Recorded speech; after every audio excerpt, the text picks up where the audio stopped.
A prayer for Aquaman.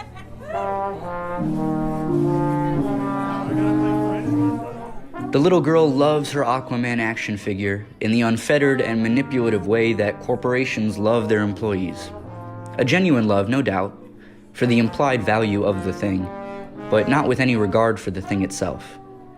Which is why she knocks Aquaman around the way she does, with the reckless belief that he will always be there to be knocked. She throws him from banister diving boards and lets him plunge into hardwood seas.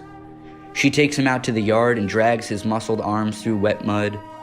She mimics the sound of rushing water as she makes him swim across the sky, pudgy arms extended and tippy toes deployed. These voyages leave her full and tired, him chipped and dented. And every afternoon, after school, after sundown, they do it again.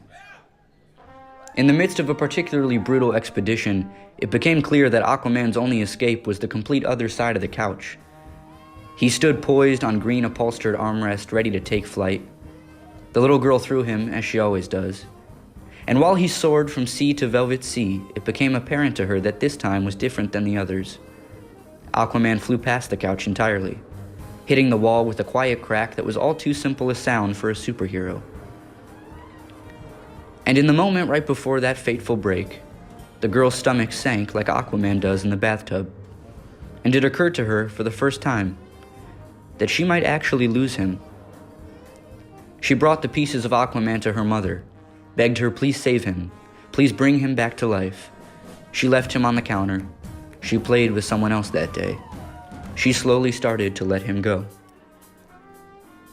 After sunset, after bedtime, after the day's demands were done, the little girl's mother sat hunched over the dining room table under the chandelier's glow. She gingerly picked up Aquaman's remains, added a dab of glue in just the right places, held his torso to his waist until they were again one entity. And if you asked her later, she'd deny it. But that night, something like a prayer slipped through her lips and onto the table. Either for her daughter, or for her, or maybe for Aquaman.